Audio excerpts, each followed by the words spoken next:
Olá, pessoal. Dando continuidade às conferências do primeiro webinar internacional de estudos numismáticos da antiguidade, o acervo de moedas antigas do Museu Nacional. Hoje eu trago o professor Wagner Carvalheiro Porto. O professor Wagner Carvalheiro Porto é mestre e doutor em arqueologia pela Universidade de São Paulo. O professor Wagner Porto atuou em escavações arqueológicas sobre as formas de contato entre o Império Romano e as populações locais de Portugal, em escavações em Apolônia, Israel, e atualmente desenvolve pesquisas arqueológicas no sítio arqueológico de Teodora, Israel. Atualmente é professor do programa de pós-graduação em arqueologia do Museu de Arqueologia e Etnologia da USP. Tem experiência na área de arqueologia, com ênfase em arqueologia mediterrânea e do Oriente Próximo, atuando principalmente nos seguintes temas: arqueologia romana, provincial, numismática do mundo antigo, curadoria de exposições, musealização de acervos arqueológicos e humanidades digitais, é co-coordenador do Laboratório de Arqueologia Romana Provincial, no qual desenvolve pesquisa docente sobre as províncias romanas da Síria Palestina e da Península Ibérica. É coordenador do grupo de pesquisas do CNPq, intitulado Numismática Antiga. É coordenador do grupo de pesquisas do CNPq, intitulado ARAIS, Arqueologia Interativa e Simulações Eletrônicas. E é co-editor-chefe da revista do Museu de Arqueologia e Etnologia da USP. E é bolsista Produtividade CNPq nível 2. Em relação ao tema do evento, indico para vocês a tese do professor Wagner, intitulada Imagens Monetárias na Judéia Palestina sob dominação romana, que foi sob orientação da professora Maria Beatriz Borba Florenzano. O material está disponível no site do MAI, da USP, para download, e tem um segundo tomo preciosíssimo, cheio de moedas do catálogo do professor Wagner. Professor Wagner, com a palavra, por favor. Olá, Leandro. Olá a todos. Muito obrigado pela apresentação. Alegria de estar aqui com vocês, poder falar um pouquinho do nosso trabalho, das nossas pesquisas. Separei para vocês hoje um pouquinho sobre as moedas produzidas lá na região da Judéia, Palestina, principalmente as moedas que têm uma iconografia relacionada aos judeus, não é? ao universo judaico de modo geral. Antes eu quero dizer para vocês, antes de entrar no mérito dessas moedas propriamente ditas, porque eu vou transcorrendo aqui os slides e vou mostrando para vocês, eu quero dizer para vocês que a análise iconográfica de uma moeda, ela tem características muito particulares, não é? E ao longo dos anos eu fui desenvolvendo um método de análise iconográfica que leva em consideração a minha formação como arqueólogo. Então, antes de qualquer coisa, é muito importante destacar que a imagem que vai ser estudada, a imagem da moeda que vai ser analisada, ela é de suma importância, ela é extremamente relevante, mas nós não podemos analisar a moeda, a imagem da moeda, sem levar em consideração a materialidade da moeda. Então, esse é um ponto extremamente importante, o suporte material em que essa imagem se apresenta, que é a própria moeda.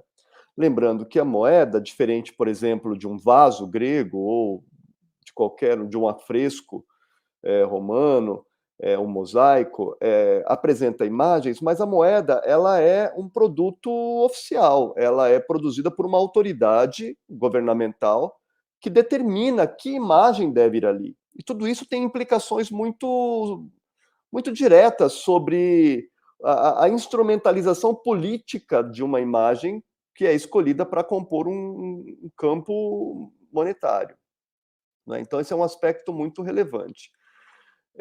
Outro aspecto significativo além do suporte, que é a própria moeda, o metal, o local de fabricação da moeda, o tipo de relação da autoridade emissora com a população local, com os cultos, por exemplo, religiosos, por conta da própria questão cultural, religiosa, que acaba influenciando na própria composição imagética de uma moeda, na economia local. Todos esses elementos são muito significativos para a escolha de uma imagem que vai estar, né, numa moeda. Então, ela tem elementos, tem traços muito particulares, muito próprios, não é? Isso é muito significativo. Isso ao longo de. Estou me referindo à antiguidade como um todo, né? Nós nos especializamos em Império Romano. Esse tipo de situação ocorre em Roma propriamente dita, mas também ocorre em todas as províncias do Império, e nós vamos retratar hoje aqui as moedas produzidas mais especialmente na região da Judéia-Palestina, lá do lado oriental do Império Romano. Então, lá, a produção judaica ela tem os seus particularismos e isso fica muito latente. Outro elemento que é muito significativo quando a gente faz análise de uma imagem numa moeda é tentar entender qual é a fronteira da intenção da escolha de uma moeda, de uma imagem numa moeda, até que ponto essa escolha ela é intencionalmente vinculada a um aspecto político-ideológico, como eu estou mencionando, porque isso é muito forte, isso é real, é verdadeiro. As elites locais que produzem moedas localmente ali na região, né, as lideranças judaicas, por exemplo, que produzem moedas na região, elas têm a sua intenção em escolher determinadas imagens. Então, as imagens que eu vou mostrar para vocês daqui a pouco, elas perpassam por esse raciocínio. Mas, por outro lado, também tem que se levar em consideração que as moedas, as imagens escolhidas para compor uma moeda, elas precisam também levar em consideração que essas imagens, muitas vezes, elas são imagens que já estão circulando pelo Mediterrâneo, que são cânones estabelecidos, que foram produzidos em uma moeda romana e transitaram por todo o mar Mediterrâneo, chegando ali no norte da África, na região da Palestina ou em outros lugares. E aí, até como se fosse um modismo, posso até empregar essa palavra, como se fosse uma questão fashion, uma moda. Os artistas, os artesãos escolheram determinada imagem para compor uma moeda também. Então, qual é a fronteira de uma imagem que é escolhida por uma movimentação de um conteúdo iconográfico que está super em voga no Mediterrâneo em determinada época, e todo mundo quer absorver aquela imagem, porque é uma imagem bonita, porque é uma imagem interessante, e os artistas que chegam naquela região se envolvem com aquela iconografia, por um lado, e o outro lado, que também é muito forte, muito presente, que é a intencionalidade de uma escolha de uma imagem para compor uma moeda. Então, é muito importante levar esses dois aspectos em consideração, não é? Nem sempre uma imagem que está numa moeda, ela é deliberadamente uma escolha política. É isso que eu quero dizer. Muitas vezes a escolha ela se dá de modo aleatório, até mesmo por conta de um modismo. Então, por isso é muito importante analisar caso a caso. Hoje em dia, nós buscamos evitar as generalizações de análises grandiosas e procuramos entender a produção local. Então, uma determinada cidade, ela possui elementos culturais, religiosos, políticos, econômicos que determinam, muitas vezes, a escolha de um esquema iconográfico, de um conjunto imagético que vai compor o campo de uma moeda, seja para representar o seu tipo principal, né? Quando a gente fala em esquema iconográfico de uma moeda, nós falamos em tipo principal, que geralmente é a imagem que vai no centro da moeda, a imagem, geralmente uma imagem maior que vai no centro da moeda, esse é considerado o tipo principal daquele esquema iconográfico, e tipos secundários que circundam ou à direita ou à esquerda, ou no campo superior ou no canto inferior da moeda, que circundam aquele tipo principal. Então, tudo tem que ser analisado com muito cuidado, né?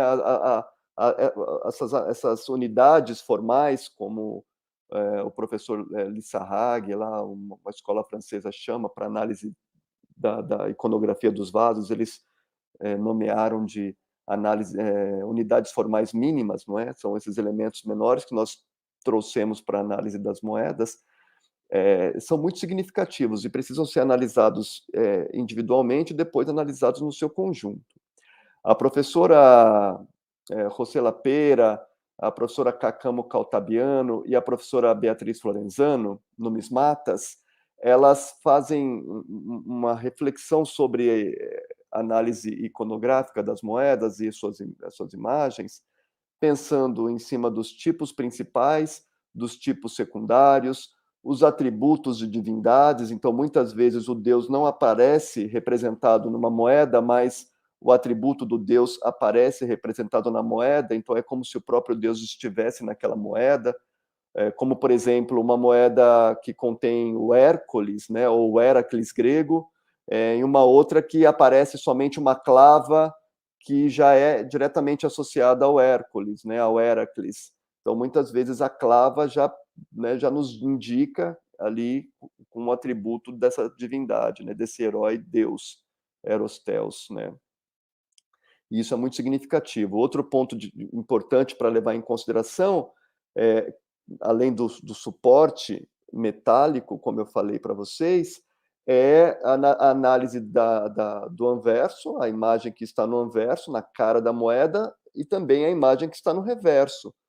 Não são imagens descoladas também uma da outra, não é? Então, a análise iconográfica de uma moeda, ela é muito complexa, porque ela requer do pesquisador uma atenção muito especial para os tipos principais, para os tipos secundários do anverso, do reverso, porque o reverso dialoga com a imagem do anverso, não é? E também de outros suportes que dizem respeito àquele motivo iconográfico, aquela escolha iconográfica na vida cultural, política e religiosa da cidade. Então, esse é um preâmbulo que eu acredito que seja muito significativo para entender como que uma análise iconográfica de uma moeda deva ser feita, não é? Porque ao longo dos anos, a análise da iconografia de uma moeda foi se transformando, foi tendo todo um desenvolvimento, e hoje em dia, levando-se em consideração também os pressupostos teórico-metodológicos da própria arqueologia, eu entendo, e isso eu trago para mim, né, conjuntamente com os pressupostos dos estudos ligados à análise iconográfica dos vasos, eu acredito que a gente precise fazer uma análise conjunta, não é?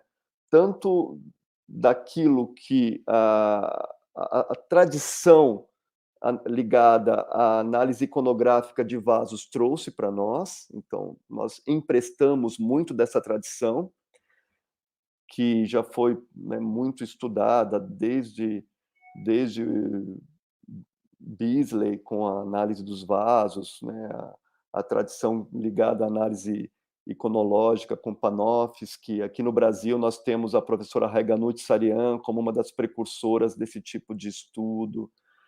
Depois podemos indicar também o professor Fábio Vergara, um importante expoente, e mais recentemente eu destaco também o professor Gilberto Francisco, da Unifesp, com estudos muito substanciosos relacionados a essas análises iconográficas de vasos gregos, não é? Então, essas reflexões relacionadas aos vasos são muito significativas e nós emprestamos para nossas análises relacionadas às nossas moedas. E pensamos também em como adaptar essas reflexões relacionadas à análise das imagens com o próprio arcabouço teórico da arqueologia, como a própria arqueologia pós-processualista, como a arqueologia contextual, né, cognitiva, simbólica. A análise de um contexto arqueológico pode dizer muito sobre uma imagem que está numa moeda. Então, isso é muito significativo para tudo isso que eu quero dizer para vocês aqui, nessa apresentação de hoje. Então, feito esse preâmbulo inicial, eu vou começar a mostrar para vocês um pouquinho da iconografia judaica presente nas moedas ali da região da Judéia. Podemos passar os slides?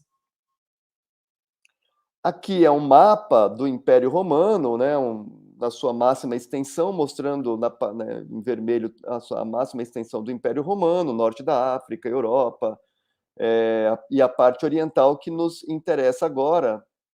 Mais uma, por favor, porque vai agora mostrar aqui um circulado a região que a gente vai abordar nessa apresentação de hoje, que é a região ali da Síria-Palestina. Essa questão de nomenclatura também ela é muito dinâmica para a região, que traz uma certa complexidade. Província Judéia, província Palestina, a partir do imperador Adriano e uma grande reformulação administrativa, ele vincula a província Síria-Palestina. Então, dependendo da época em que abordamos, temos uma modificação na nomenclatura também. Por isso, genericamente, eu vou chamar de província Judéia-Palestina, tá bom? Pode passar, por favor? A moeda chega ali naquela região, praticamente na virada do século VI para o século V, através dos persas. A moeda é uma criação grega, não é? Na verdade, ela nasce na Lídia, ela não é exatamente uma criação grega, ela nasce na Lídia, costa ali da Ásia Menor, e ela é apropriada pelos gregos muito rapidamente. Então, ela surge ali, ao que tudo indica, ela surge ali por volta de 630 a.C., na região da Lídia, Ásia Menor, e muito rapidamente ela migra para o continente, através dos gregos. Ela vai para Atenas e para Corinto, e muito rapidamente se dissemina por todo o Mediterrâneo. Não demora a chegar até o Império Persa, e os persas, então, fazem o trabalho de difundir a moeda por toda a região da Judéia-Palestina, que naquela ocasião, né, século V, controlava aquelas regiões todas. Aqui, para vocês terem uma ideia, eu mostro na imagem de baixo uma moedinha produzida em Atenas, que era uma moeda internacional. A gente encontra essa moeda ao redor de todo o mar Mediterrâneo. Ela tem na sua cara, né, no seu anverso, a figura da deusa Atena, e no seu reverso uma coruja. Ela tem no campo superior esquerdo a coruja, aqui no reverso dela, uma folhazinha de oliveira, que é uma planta associada à própria tradição mitológica de fundação da cidade de Atenas. E aqui nós temos, em letras gregas, AT, não é?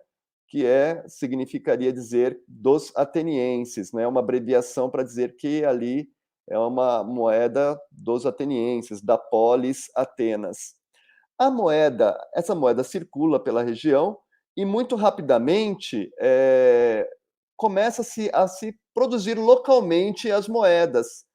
E as primeiras moedas produzidas na região da Judéia, Palestina, ali, curiosamente, ao invés de trazerem símbolos ou representações iconográficas que conectassem a sua localidade, eles fazem uma moeda com a coruja, e essa moeda não está nada boa, não dá para ver direito, mas também com a representação da deusa Atena. Mas é curioso notar que a deusa Atena aqui tem traços bastante orientalizantes, não é? Essa coruja é diferente da coruja ateniense, é uma coruja que, segundo se acredita, era uma coruja própria da região. E aqui no campo superior, ao invés de termos a representação da folha da oliveira, nós temos agora uma flor de lírio, que é muito característica da região. E ao invés de termos as letras gregas AT, nós temos aqui uma letra escrita em paleo-hebraico com a inscrição Yehud, que seria uma abreviação para o nome Judá, que era o nome inicial dessa região. Então, apesar de ter se mantido uma iconografia grega por conta da circulação e da força dessa moeda ateniense, elementos locais já foram introduzidos nessa moeda localmente. Pode passar, por favor? Aqui, para vocês verem o símbolo Yehud, é um símbolo que é uma marca, né, que mostra o nome dessa localidade.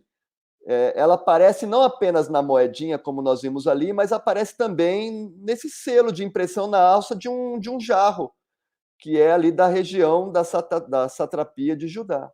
Então, Yehud é uma inscrição que se relaciona diretamente à palavra Judá, né, e diretamente ao povo que ali habitava.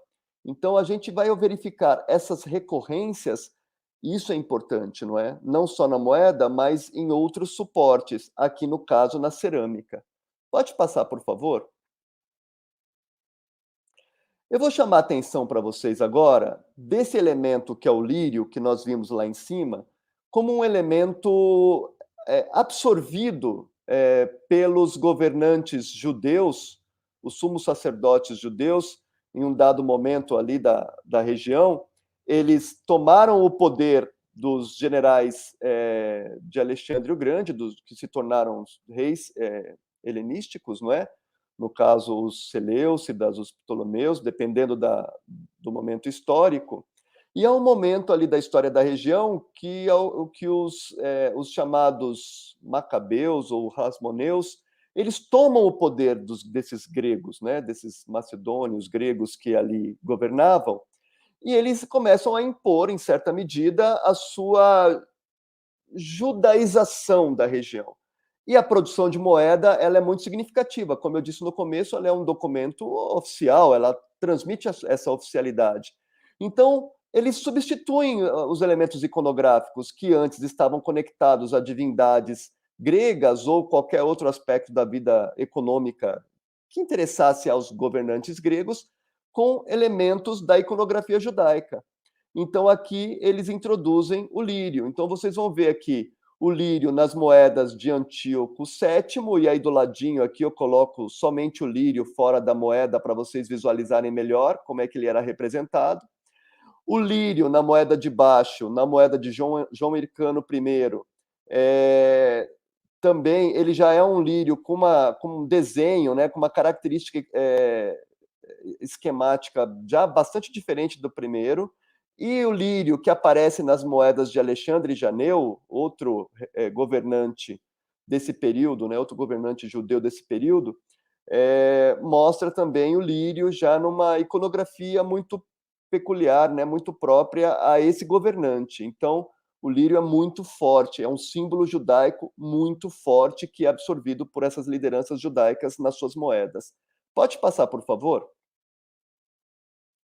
Aqui um outro exemplo de uma outra moeda, uma moeda já de um procurador romano, que é o Valério Grato, que foi governar aquela região ali à época do imperador Tibério.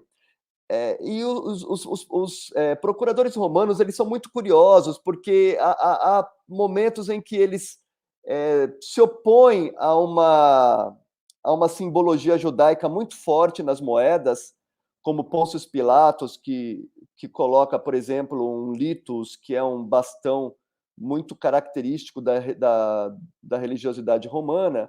Mas, por outro lado, às vezes eles procuram uma aproximação maior com as lideranças judaicas, com a população judaica, no geral, tentando evitar revoltas, tentando ter uma boa aproximação, uma melhor amizade. E aí eles escolhem, às vezes, símbolos judaicos para compor também a sua iconografia. E essa moeda de Valério Graco tem aqui, está difícil de perceber, mas tem aqui o talinho da flor de lírio, e nós temos aqui representados 3 flores de lírio, né, uma central e 2 ladeando essa central nessa mesma moeda.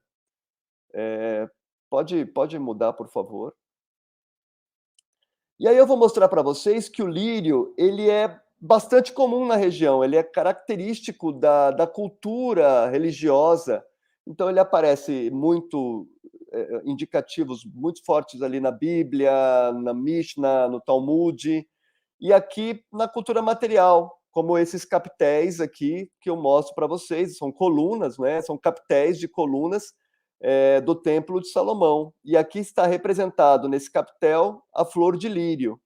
E aí os estudiosos foram, né, fazendo análise estilística e tentando desvendar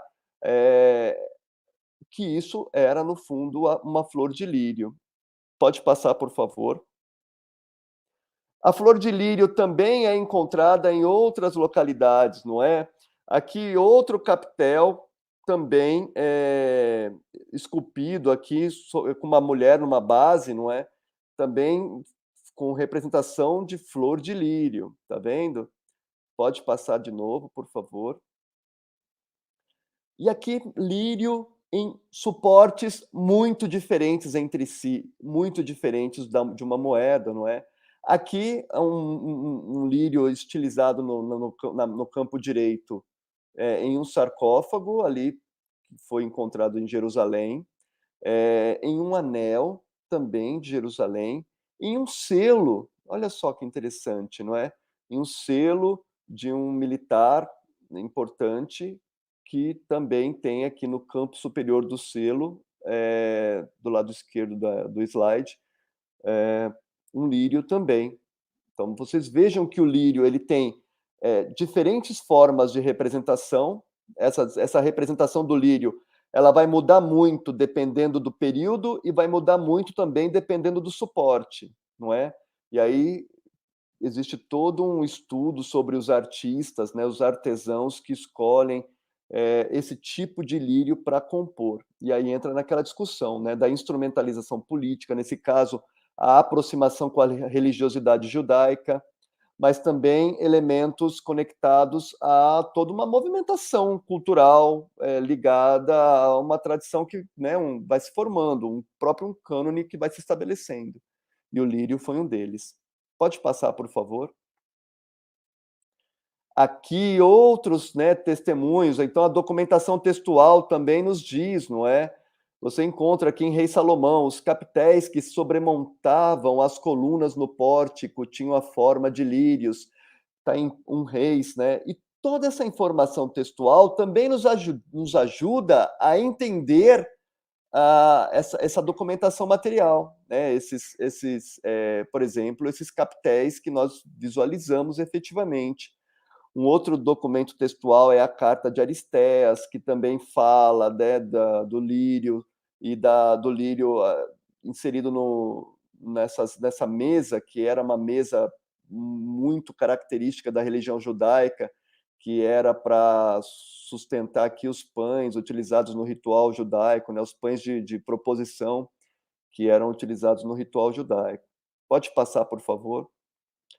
Essa mesa também vai aparecer nas moedas, como nós veremos um pouco mais adiante. Aqui já mostramos no slide anterior, pode passar, por favor. É o lírio no selo, né? Aqui o lírio no capitel, como nós mostramos. Pode passar, por favor. Vamos subtrair daqui. E agora eu vou mostrar para vocês o cacho de uvas. Aparece muito ou a uva, né, com seu cacho, ou a folha da parreira. Aparece muito conectado à cultura judaica como um todo. E é muito interessante notar, tem um estudioso numismata israelense chamado Yaakov Meshorer, que ele nos diz que a partir do momento em que os cristãos começam a também desenvolver a sua iconografia cristã, muito próxima da iconografia judaica, os cristãos, num dado momento, escolhem o lírio para compor a sua iconografia, os judeus começam a deixar, por conta do uso dos cristãos, os judeus começam a deixar o uso do lírio e a migrar para outros elementos, como no caso aqui a uva. Pode passar, por favor. Então, tem toda a dinâmica. A escolha de uma imagem para compor uma moeda tem toda uma dinâmica política, ideológica, cultural envolvida, não é? E ela aparece em outros suportes. E o aparecimento dessas imagens em outros suportes reforçam as nossas teses, não é? Reforçam a nossa ideia da análise a que nós estamos nos propondo. Aqui o cacho de uvas, muito forte numa lamparina local, não é? Uma lamparina não judaica, uma lamparina da religião romana ou da religião grega, que era muito comum ali na região, tem imagens de Dioniso, tem a imagens da deusa Hera, tem a imagem de Zeus, de Apolo. E os judeus, por sua vez, quando começam a confeccionar suas próprias lamparinas, trazem a sua própria iconografia, não é? Há um trabalho muito significativo de um pesquisador aqui do LARP, que é o Márcio Teixeira Bastos. O seu mestrado e o seu doutorado, ele estuda essas lamparinas e ele mostra que havia quebras intencionais dessa iconografia não judaica, né, não cristã, das religiões tradicionais gregas e romanas, porque os judeus não concordavam com aquela iconografia, né? E a partir de um certo momento, dado o agenciamento desse caminhar, os samaritanos começaram a construir lamparinas sem iconografia alguma. E aí tem várias, dependendo da região, do local, há várias transmutações nesse sentido. Nesse caso aqui, a representação da uva. E aqui do lado, nós temos também um sarcófago de Jerusalém do século I, depois de Cristo, né? Ou da Era Comum, se preferir, também com a representação do cacho de uva. Pode passar, por favor. Aqui, outras moedas produzidas pelos judeus. Quando eu digo moedas produzidas pelos judeus, são moedas que foram produzidas ali em uma época em que os judeus estavam com o poder, não é? Porque o poder, por hora, sai da mão dos judeus, fica diretamente na mão dos romanos, por hora sai da mão dos judeus, né? Antes dos romanos ficava na mão dos gregos, e por aí vai. E então eles colocam muito também instrumentos musicais ligados à sua tradição religiosa em suas moedas, não é? Então tem a harpa aqui, aí eu coloco um outro suporte material aqui, que é um mosaico, que mostra o rei Davi tocando a harpa, não é? E na moedinha nós temos a representação de uma harpa também. E embaixo das trombetas, e as trombetas estão muito relacionadas à religiosidade judaica e também a religiosidade cristã a posteriori, né? Pode passar, por favor. Essa é a moeda que eu coloquei no slide de abertura, né? Uma moeda muito emblemática dos símbolos judaicos, não é? No campo direito, nós temos uma menorá com as inscrições aqui, a moeda estava bastante desgastada, então no desenho aqui se colocou a letra do que se estava escrito para que se pudesse observar melhor, mas essa presença da menorá é muito significativa nessa moeda, não, nenhuma moeda de nenhum outro povo se produziu uma menorá, não é? E aqui no reverso dela, a famosa mesa de proposição com os pães aqui em cima, que é diretamente relacionada com a religião judaica. Então, são aspectos muito significativos da religiosidade judaica que são encontrados nas moedas produzidas pelos judeus. Pode passar, por favor. Aqui também aparecem outros símbolos judaicos nas moedas. A palmeira é um elemento que simboliza também a própria região da Judéia. Então, às vezes, eles representam a palmeira inteira, às vezes, eles representam uma palma, como está na moeda da esquerda, e às vezes, eles representam um feixe de palmas, como vocês podem ver na moeda da direita, que está diretamente relacionado também aos rituais da religião judaica. Pode passar, por favor. Aqui uma moeda muito emblemático, porque ela traz aqui as 4 espécies da Festa dos Tabernáculos, que é um festival judaico de longa data, né, que Moisés promoveu, inclusive quando fizeram a travessia do mar para chegar lá na região de Canaã. Então, aqui tem um desenho mostrando para vocês as plantas e aqui do lado a representação dessas imagens na moeda. Pode passar, por favor? Eu vou falar um pouquinho de Herodes. Herodes é um rei construtor e ele é um rei local que tem uma dubiedade muito grande, porque ele promove uma romanidade por um lado, mas ele promove também uma tentativa de aliança com os judeus por outro. Pode passar, por favor? Pode passar, por favor, ali onde seria construído o grande palácio de Herodes. Essa moeda de Herodes, né, muito danificada, muito carcomida, né, produto de erosão das escavações arqueológicas, trazem aqui a mesa da proposição dos pães. É um elemento judaico muito forte numa moeda de Herodes, por um lado. Pode passar, por favor? E, por outro lado, elementos da religiosidade judaica, como o ápex, que é essa coroa, a lebis, que é esse vaso cerimonial da religiosidade judaica, por outro. Então, Herodes ele ficava tentando transitar entre agradar a romanos e a judeus. Pode passar, por favor? E aqui a moeda de Pôncio Pilatos que eu falei para vocês, que traz aqui o litus, que é uma espécie de cajado muito característica da religião romana. Então, muitos estudiosos entenderam que Pôncio Pilatos estava numa afronta deliberada com relação aos judeus nessa moeda. Olha a força da moeda. Pode passar, por favor. Aqui são as principais moedas que circulavam na Palestina na época de Cristo, né, que é o sículo judeu, o denário romano, a dracma grega e a mina fenícia. Então é interessante notar que existe todo um mosaico de diversas moedas de diversos lugares transitando por ali ao mesmo tempo. Pode passar, por favor. Essa é uma moeda muito comum da região, que também aparece ali no contexto bíblico, que é da viúva pobre.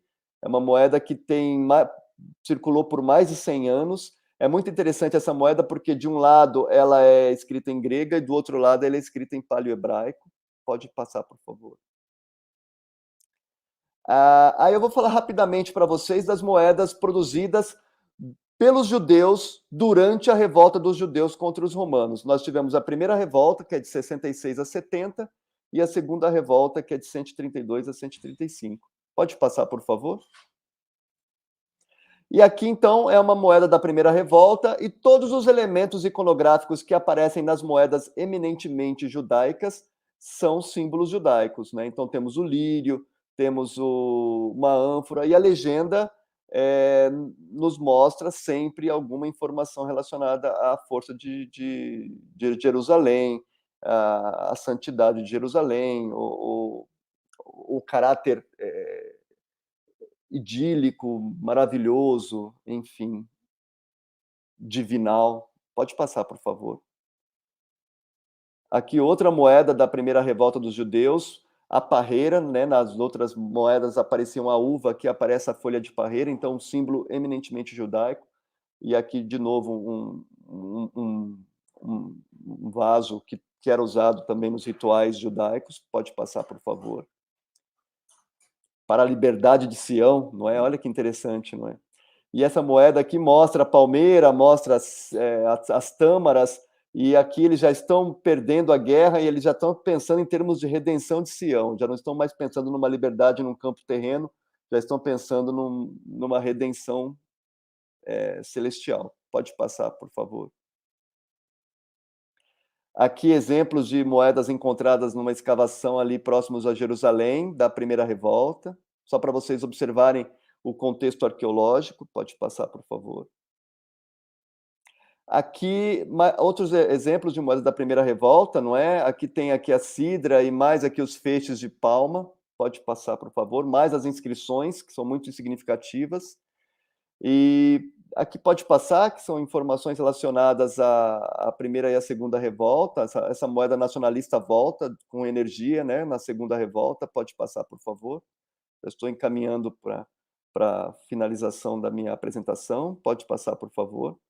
Aqui é uma moeda produzida pelos judeus da Segunda Revolta. O curioso aqui é que eles pegavam moedas romanas que tinham a efígie do imperador romano e batiam a sua imagem, no caso, o templo dos judeus, sobre a efígie do imperador. Isso é muito emblemático da mensagem que os judeus queriam passar com essas produções monetárias. Pode passar, por favor. Os judeus perderam a guerra com os romanos e os romanos fizeram uma série de emissões mostrando o seu poderio e mostrando a Judéia cativa. Na moeda da direita, de ouro, essas produções foram feitas em vários lugares de todo o Império, dada a importância dessa vitória dos romanos sobre os judeus. Essa é uma moeda de ouro de Vespasiano, produzida em Roma. E essa aqui traz o imperador Tito triunfante, com a deusa Vitória na mão, com o pé apoiado na proa de um navio, e um judeu e uma judia pedindo clemência, né? Pode passar, por favor. Aqui uma diversidade enorme de esquemas iconográficos com a representação da Judéia derrotada, não é? E da vitória romana, naturalmente. Então, moedas foram produzidas na Espanha, foram produzidas na França, foram produzidas em diversos locais do Império Romano com essa temática. Pode passar, por favor. Aqui, quando Nerva assume o poder, ele tenta normalizar de novo as relações com os judeus e ele manda cunhar essa moeda e ele coloca uma legenda muito importante. Tem ali a palmeira, que era um símbolo judaico, e ele escreve em latim: aborrecimentos com a cobrança das taxas judaicas foram abolidos, porque depois que eles perderam a guerra, taxas severas foram impostas para eles, e aí Nerva vai lá e finaliza com essas taxas, e a moeda está aí para registrar isso. Pode passar, por favor. Aqui, aí tem a diáspora judaica, né? No final da Segunda Revolta, os judeus são expulsos praticamente da região pelo imperador Adriano.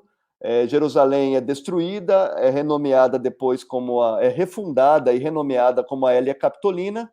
E para finalizar, eu trago para vocês aqui o Arco do Triunfo de Tito, que traz toda a representação iconográfica das pilhagens do templo dos judeus. Pode passar, por favor, a última. Mostrando todo o botim de guerra e o triunfo romano, representado também na iconografia do Arco do Triunfo. Bom, termino por aqui. Pode tirar os slides, por favor. Agradeço mais uma vez a oportunidade e estou aberto aí para qualquer eventual questionamento, dúvida, comentário. Muito obrigado. Muito obrigado, professor Wagner, pela excelente palestra e instigante palestra, principalmente em relação, primeiramente, às questões metodológicas de análise de moedas. Eu sou entusiasta, mas não tenho conhecimento nessa área de numismática, embora eu tenha até algumas réplicas de algumas moedas gregas aqui comigo. Uma delas, inclusive, você até projetou aí, aqui tem o rostinho de Atena e a corujinha. Eu tenho em réplica aqui de um projeto meu, né? E eu quero fazer crescer essa minha coleção de réplicas pelo valor didático, né, que elas apresentam. Então, dá para explorar vários elementos culturais aí, da civilização em questão a partir da moeda, né? Sem dúvida. E assim, eu vou só fazer uma questão para você. Aí você começou sua coleção de réplicas com uma moeda correta, tá ótimo, é uma das principais. Então, ela é mimosinha, né? Uma do coração. Tem até uma foto minha no Instagram com as moedinhas no olho aqui, como se eu estivesse querendo fazer travessia, né? Maravilha. Enfim. Você falou da travessia, né? Que eles colocavam a moeda no olho e tal. Isso outro artigo que eu fiz sobre um contexto, a moeda fora do seu contexto econômico, fora do seu contexto de circulação. Quando a moeda é enterrada juntamente com o morto, ela é ressignificada, não é? Ela passa a ter uma outra leitura, ela não é mais dinheiro, ela passa a Sim. ser amuleto, ela passa a ter um valor apotropaico, não é? Um valor de proteção. Então, Sim. isso é muito interessante também de se pensar que a moeda ela pode ter esse valor ligado à economia de circulação, mas ela também sai de circulação e vira um pingente, ela é depositada com o morto. Então, você me deu a oportunidade também agora de abordar esse aspecto, que é muito legal. Maravilha. Bom, eu vou fazer uma questão, eu acho que até amplia um pouco esse horizonte aí, então, né, já que você colocou a questão. Bom, quando a gente olha para a moeda ela parece um suporte tão pequeno, né? Mas ela traz em si, assim, tanta informação sobre o seu contexto de pertencimento, né? E aí, nesse contexto, vale dizer do Abe Warburg, né, aquela ideia de que Deus está no particular, né? E aí vem uma questão, né? O que a moeda ela pode nos dizer sobre a circulação de imagens e conexões para análise assim num contexto maior, mediterrâneo, por exemplo, né? Em outras palavras, né? A busca por ícones de outras culturas, aí para o seu estudo de caso, uma perspectiva comparada, é um elemento importante para análise, é um elemento primordial do método de análise de moedas, professor? É bastante significativo, não é?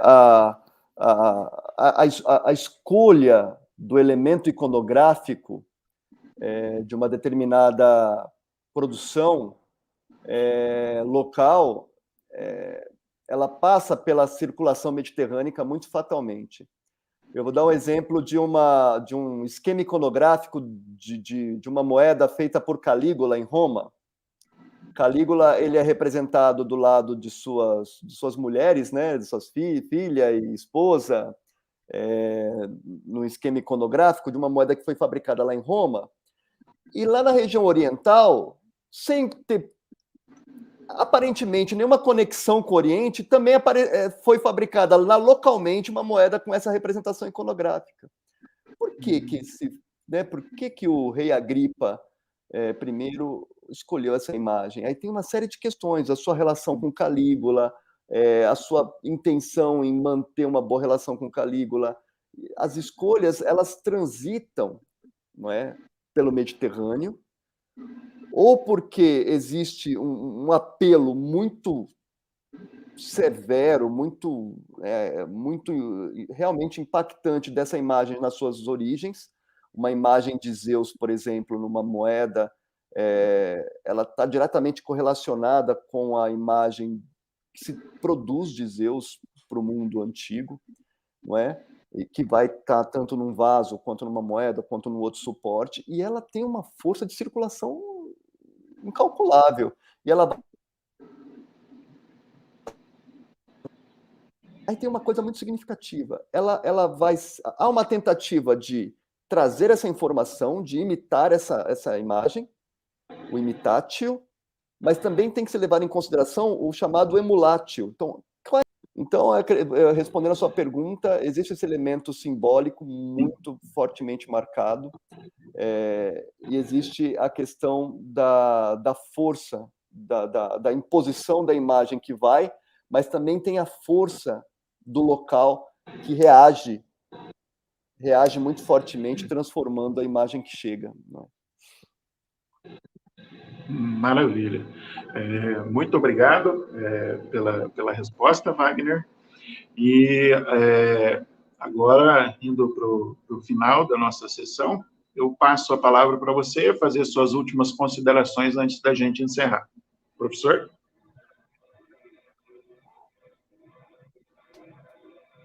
Bom, eu quero agradecer. Não é todo dia que nós temos a oportunidade de falar desse objeto minúsculo, como, né, a gente já mencionou aqui, ele é tão pequenininha. Uma outra coisa que me escapou da resposta, que você até observou, houve um debate durante muito tempo, ao longo de todo o século XX, sobre será que essas imagens que estão numa moeda realmente impactavam na vida das pessoas? primeiro lugar, as legendas, muito praticamente não, porque a maioria das pessoas não eram letradas, não sabiam ler, não é verdade? Então, em que medida dizer lá que o imperador é cônsul tantas vezes, não é Pontifex Maximus, enfim, em que medida dizer tudo isso realmente impacta na vida das pessoas que estão pegando a moedinha e indo comercializar ali no mercado, lá no fórum, né? Enfim. Durante muito tempo se questionou a força da moeda de impactar realmente, mas depois de muita reflexão, hoje se acredita que ela realmente impacta, porque se leva em conta que o horizonte de uma paisagem naquele momento é diferente de uma paisagem hoje em dia. Hoje em dia, realmente, uma moeda quase não impacta porque existe uma poluição visual tão grande que as pessoas mal se dão conta daquilo que está na iconografia de uma moeda. Mas naquele momento acredita-se que tinha uma diferença. E tinha-se escolhas. Se tinha-se escolhas deliberadas, é porque impactava, porque importava. Senão, não tinha porquê, não é? Podia colocar qualquer coisa aleatoriamente. Então, as moedas, apesar de todo um debate que já foi estabelecido, se acredita que as imagens impactavam, e impactavam muito fortemente na vida das pessoas.